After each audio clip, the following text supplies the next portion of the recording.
Praise the lord. ప్రియమైన దేవుని బిడ్డలారా, దైవ సేవకులారా, నా ఫేస్బుక్, యూట్యూబ్, వాట్సాప్ ఫ్రెండ్స్ అని మీ అందరికీ కూడా నాకు హృదయపూర్వకమైన ధన్యవాదాలు చెల్లించుకుంటున్నాను. ప్రియమైన దేవుని బిడ్డలారా, మనం చెప్పుకుంటున్న మెసేజ్లు ఇంకా కొంచెం ఉందని తెలుసు. అది నేను కంటిన్యూ చేయాలి, ఈ రోజు నుంచే చేస్తానన్నాను. కానీ ఈరోజు నేను మీకు ఒక విషయాన్ని తెలియజేయాలనుకుంటున్నాను. అంటే అది కూడా వాక్యానికి సంబంధించింది, వాక్యమే. విషయం ఏంటంటే, నిన్న నేను ప్రార్థన చేసిన టైంలోని అదే ప్రేయర్ అయిపోయిన తర్వాత నాకు ఒక బ్రదర్ ఒక మెసేజ్ పెట్టారు. ఇప్పుడు దాన్ని బట్టి కొంచెం నేను క్లారిటీ ఇవ్వాలి మీకు అని అనుకుంటున్నాను. ఎందుకు అని అంటే, ఆయన వాక్యానికి సంబంధించి చిన్న విషయాన్ని నాతో షేర్ చేసుకున్నారు కాబట్టి అది చెప్పడం నా ధర్మం కాబట్టి నేను చెప్పాలి. లేదు అంటే కొంచెం ఏదో మన నోటికొచ్చిన పదాలు ఏదో మాట్లాడేస్తున్నారు, ఇష్టం వచ్చిన ఏదో చెప్పేస్తున్నారు అని వాళ్ళు అనుకుంటూ ఉంటారు కదా.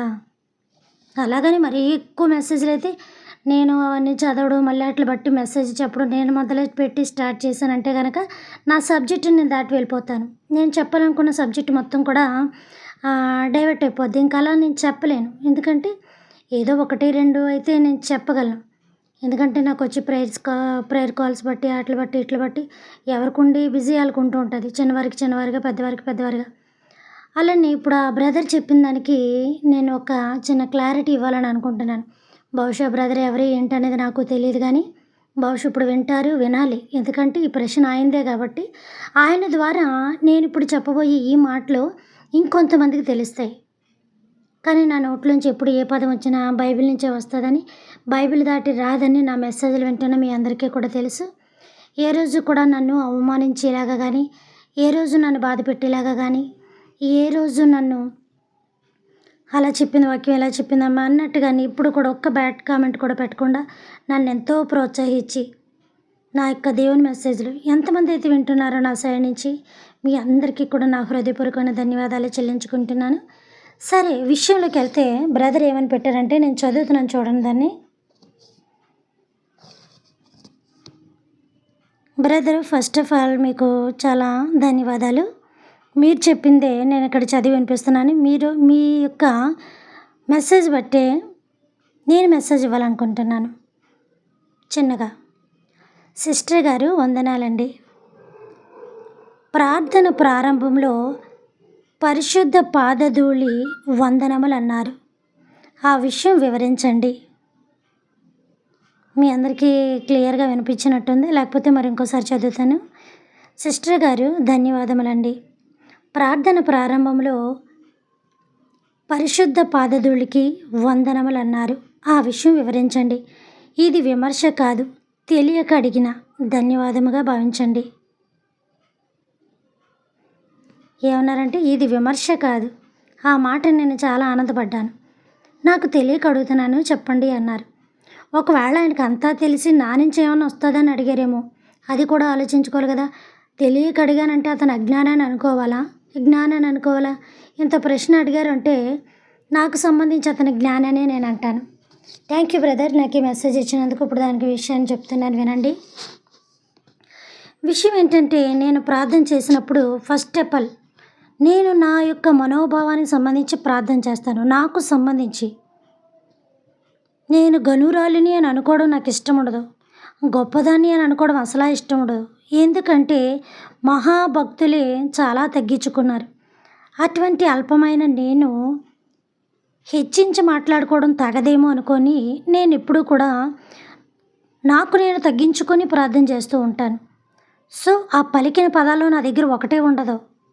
నేను ఎలా ఉన్నాను, నేను ఎలా నడుచుకున్నాను, నా ప్రవర్తన ఎలా ఉంది, నా మాట ఎలా ఉంది, నా స్వభావం ఎలా ఉంది, నా చూపు ఎలా ఉంది, నా నడవడిక ఎలా ఉంది, దేవుల్లో నా యొక్క మొత్తం టోటల్ బాడీ నేను ఎలాగా నడిపించుకుంటున్నాను అనేది విషయం, నేను ఇంట బయట ఎలా ఉంటున్నాను అనేది అది నాకు తెలుసు, నాతో ఉన్న మనుషులకి కూడా తెలుసు. నేను వెళ్ళే ప్రదేశాలు, వెళ్ళే ప్రాంతాలు, చెప్పే మీటింగ్స్ బట్టి నాకు అక్కడ ఉన్నవాళ్ళు తెలుసు. అలాగని నేను నా విషయంలో డబ్బా కొట్టుకొని దానికోసం అంత వివరం చెప్పి నేను ఎలాగని చెప్పక్కర్లేదు. ఎందుకంటే ఒకవేళ చెడ్డదాన్నైనా చెప్పుకోకర్లేదు, మంచిదాన్నైనా చెప్పుకోకర్లేదు. నేను చెడ్డదాన్ని అయితే ఎవరన్నా బాగుపడమంటే బాగుపడతానా? బాగుపడే ఉద్దేశం ఉంటే నేను చెడ్డదాన్ని అవ్వను కదా! ఒకవేళ నేను మంచిదాన్ని అయినప్పుడు కొన్ని ఇలా చేయాలి, అలా చేయాలని ఎవరైనా సలహాలు, సూచనలు ఇస్తే అవి నాకు నచ్చనప్పుడు, నాకు కుదరలేనప్పుడు నేను వింటానా?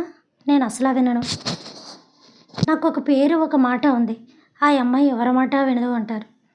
దేవుని విషయంలో నేను అసలా వినను. అస్సలు వినను దేవుని విషయంలో. రాజీ పడే సమస్య అస్సలు నాకుండదు. కాబట్టి ప్రియమైన దేవుని బిడ్డలారా, దాని విషయానికి ఎంతైనా నేను నిలబడడానికే చూస్తాను తప్ప తగ్గడానికి చూడను. కానీ నాకు నేను తగ్గించుకొని ప్రార్థన చేస్తాను. ఎందుకంటే మనుషుడు ఏ పాటి హెచ్చించుకొనదగదని ఇరిమయాలో చెప్తున్నాడు. నేను చాలాసార్లు చెప్పాను, హెచ్చించుకుంటే నేనే దేవుడు, నన్ను హెచ్చించుకో. నీ గుర్రములు బట్టి, రథములు బట్టి, ఇక ఇలాగ ఏమి హెచ్చించుకోద్దురా బాబు అని చెప్తున్నాడు. తెలుసు కదా, అది ఇరిమయాలో ఉంది. అంటే కొన్ని వాక్యాలు చాలా క్లియర్గా ఇస్తాను నేను. అంటే ఇప్పుడు బైబిల్ చూపించాను కానీ నేను చెప్పేటప్పటికి మీకు అర్థమైపోతూనే ఉంటుంది. తర్వాత నేను ఆకాశము నుండి కనులెత్తి చూచుచుండగా ఒక్కడైనను నీతిమంతులే, ఎవడకాడు కాళ్ళు ఎగరేసేసి చీరలో ఒక పక్కన దోపేసి మేము నీతిమంతులు, నీతిమంతులు, నీతిమంతులు, నీతిమంతులు, అనీతిమంతులు పరిశుద్ధుడు తేల్చాలి, నువ్వు నేను కాదు తేల్చుకోవాల్సింది. కాబట్టి అక్కడ మనం ఏమన్నా ఒక్కడో లేడంట నీతిమంతుడు.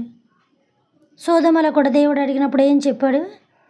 ఒక్కడన్నా నీతిమంతుడు ఉన్నాడేమో చూపించాయా, పట్టణాన్ని నాశనం చేయకుండా ఉంటానని అన్నాడు.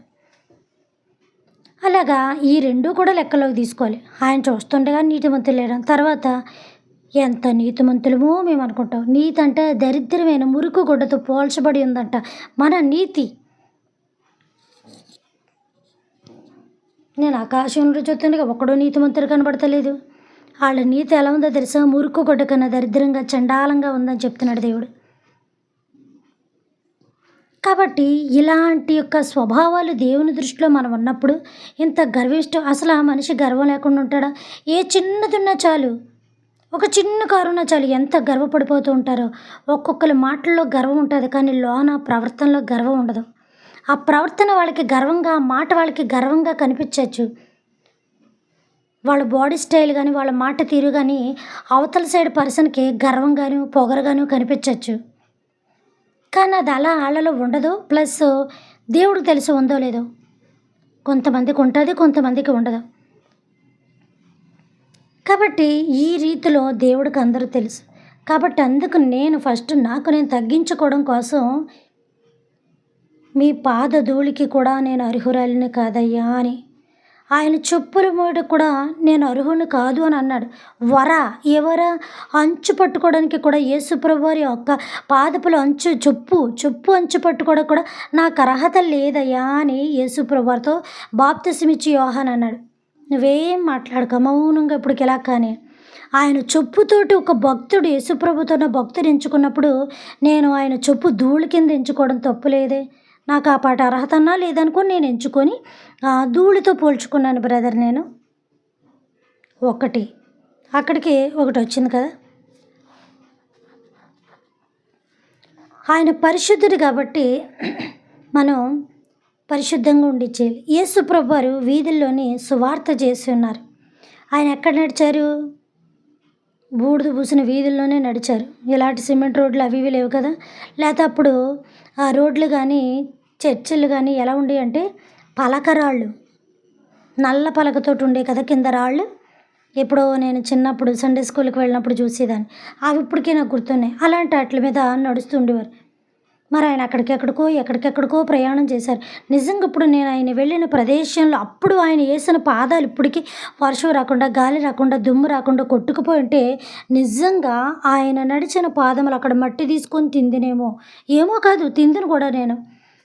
దేవుని పాదము కింద ఉన్న మట్టి అంత గొప్పది. మట్టితోనే కదా మళ్ళీ చేశారు. మనమంది మట్టిలో మట్టే పెట్టాం అంతే. మట్టిలో చేపడితే మట్టిలోనే కలిసినట్టు మనం మట్టిలోంచే కదా చేపట్టాం. అలాగని కూడా బ్రదర్ నేను తగ్గించుకొని అలా నేను ప్రార్థన చేశాను. తర్వాత దావీదు ధూళి పోసుకున్నాడు అని ఉంటుంది. యోబు అంటే నేను చాలా షార్ట్కట్లు అన్నీ వివరించేస్తాను. ఆ ప్రార్థన విషయంలో కూడా కుక్కలవి కూడా కురిపి నాకినప్పుడు ధూళి పోసుకున్నాడు అని ఉంటుంది. ఎస్తేర్ అని వాళ్ళు కూడా ప్రార్థన చేసినప్పుడు, ఇది చేసినప్పుడు కూడా బూడిది, అది కూడా ఏంటో తెలుసా? బూడిది అనేది కూడా ధూళితో కలిపి ఉంటుంది. గోనిపట్ట ఎక్కడుంటుంది? దాన్ని దులిపితే ఎంత ధూళొస్తుంది? దాని నిండా ధూళే. తర్వాత ఐగుప్తు దేశంలో దేవుడు పాదమును కొట్టగా ఏమైంది? ధూళి మొత్తం రేగుతుంది.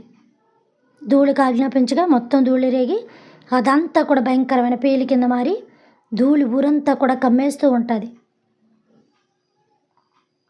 ఇంకా చాలా విషయాలు ఉన్నాయి ఇలా ధూళి కింద చూసుకుంటే. తర్వాత ధూళి వేసుకొని కూడా ఒకరు ప్రార్థన చేశారు, గమ్ముని పేరు రావట్లేదు నాకు. ఇలాగా మనం చూసుకుంటే ఆదికాండం నుంచి చివరి ప్రకటన, యాకోబు ఆ రాత్రికాడ కూడా దేవునితో పెనుగులాడినప్పుడు ఆ ఇసుక ర్యాంపుల్లో ఉండిపోయినప్పుడు అక్కడ ధూళి ఉండదా? అది కూడా ధూళి కింద వేసుకొని ఆ గూడు విరిగిపోయినప్పుడు అక్కడ వాక్యం కూడా మెన్షన్ చేయబడి ఉంటుంది. వాక్యం ఎక్కడుందో అక్కడుందో ఇంకో చోటు ఉందో తెలియదు, కానీ నేను అందుకే అన్నాను ఇప్పుడు గమ్మునంత క్లారిటీగా నేను చూపించలేనని, కానీ చూపిస్తాను. అయినా చూపించినా చూపించకపోయినా ఇప్పుడు నేను చెప్తున్నాను నిజమే కదా, అబద్ధాలు కాదు కదా, బైబిల్లో ఉన్నాయే కదా నేను పలుకుతున్నాను. ఇలాగా ధూళి వేసుకొని ప్రార్థించి, అందుకనే నేను ఫస్ట్ ఆఫ్ ఆల్ ధూళి మనిషి మీద పడిందంటే అది తగ్గింపుకు సూచన. ధూళి మనిషి మీద వేసుకొని ప్రార్థన చేస్తుందంటే ఎవరుంటారండి? ఒళ్ళంతా ఇన్ఫెక్షన్ అయిపోయి దురద దురద దురద దురద పెట్టేస్తూ ఉంటే దాన్ని అలాగ మనం బాగా స్క్రబ్ గోకుతూ ఉంటుంటే ఎలా ఉంటుంది అసలు స్కిన్? అది ఎలా ఉంటుంది? కొట్టుకుపోయిన కంకర రోడ్లాగా ఉంటుంది. కాబట్టి ప్రియమైన దేవుని బిడ్డలారా, ఇలాంటి ఆటల్లోని మనం చాలా చూసుకుంటే నాకు తెలియక అడుగుతున్నాను నా బ్రదర్ అన్నారు కాబట్టి కొన్ని విషయాలు ఇలా నేను వివరించాలనుకున్నాను. అంటే ఇంకెక్కడెక్కడ ఉన్నాయో మనకు తెలుసు. ఆదికాండంలో ఇట్లా ఉంటుంది. ఇందులోని 12 మంది గోత్రాల్లో కూడాను కాదు, యొప్తా విషయంలో కూడా ధూళి కనబడుతుంది. అక్కడ యొప్తానే ఇంకా ఎవరి విషయంలో ధూళి కనబడుతుంది. అంటే నేను వేరే సబ్జెక్ట్లో ఉన్నాను కాబట్టి ఈ సబ్జెక్ట్లోకి వెళ్ళడానికి నాకు ఇప్పుడు కొంచెం కాదు ఇబ్బందే. నేను ఈ సబ్జెక్ట్ చెప్పాలనుకున్నప్పుడు ఇదే లైన్ నేను ప్రిపేర్ చేసుకుంటాను. కాబట్టి మీరు సడన్గా ఇలాగ నాకు మెసేజ్ పెట్టారు కాబట్టి సడన్గా నా మైండ్లో ఉన్నవన్నీ కూడా నేను మీ ముందు పెట్టడం జరుగుతుంది. కాబట్టి ప్రియమైన దేవుని బిడ్డలారా, అందుకే నేను ఎప్పుడు చేసిన ఆయన పాదధూళి, ఆయన చొప్పు ధూళి, ఒక మహాభక్తుడు యేసుప్రభుతున్న భక్తుడు చొప్పు వరిప్పు కూడా నేను పాత్రను కానయ్యా, పట్టుకోవడానికి పాత్రను కానన్నప్పుడు ఆయన మహాభక్తుడు దేవుని కోసం ప్రాణం పెట్టిన మరి నేను భూమి మీద పుట్టిన దాన్ని, మానవరాలిని, ఏ పాటి పని చేయని దాన్ని, ఆ పాటి నేను తగ్గించుకోవడంలో తప్పు లేదు. కానీ నేను కదా యాక్చువల్గా ఎవరైనా తగ్గించుకొని ప్రార్థన చేయాలి. తనను తాను తగ్గించుకోమన్నాడు. ఎవరో నన్ను ఇచ్చిస్తారని కాదు సుమా, నా ప్రార్థన స్టైల్ అలాగే ఉంటుంది. నేను అలాగే చేసుకుంటాను. ఎవరి కోసమో ప్రతి ఒక్కరి కోసం 100 మంది చెప్పారని 100 అలవాట్లు మనం అవలంబించలేం కదా. కాబట్టి ప్రియమైన దేవుని బిడ్డలారా, ఈ యొక్క విషయాన్ని ఆ బ్రదర్ పెట్టిన ఈ మెసేజ్ని నేను ఈ మెసేజ్ కింద తెలుపుదాం అనుకుంటున్నాను. ఒకవేళ ఆ బ్రదర్కి నేను ఎలాంటి క్లారిటీ ఇవ్వకపోతే నేను వాక్యంలో శూన్యమైన దాన్ని అనుకుంటారు. అప్పుడు చెప్పేది చిన్నదానికే క్లారిటీ ఇవ్వలేని ఈవిడి ఎక్కడెక్కడో చెప్తుందంటే ఆవిడ చెప్పాలనుకున్న చెప్తుంది, మనం అడిగి చెప్పలేదు అని అనుకుంటూ ఉంటారు. చెప్తాను, కానీ దాని విషయం నాకు టైం కావాలి. మళ్ళీ అది ఎక్కడుందో చూడాలి, ఏంటో చేయాలి అని నేను మీకు తెలుసు, నేను డిక్షనరీలు ఫాలో అవ్వను, ఏ బుక్స్ చదవను, ఓన్లీ ఫర్ బైబిల్ మాత్రమే.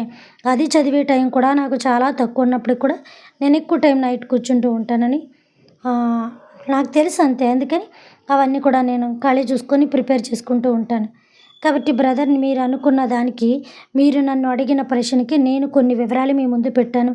ఈ బైబిల్ పరంగా మీరు అడిగారు కాబట్టి బైబిల్ పరంగా మీకు కూడా అవి తెలుసుంటాయి అనుకున్నాను.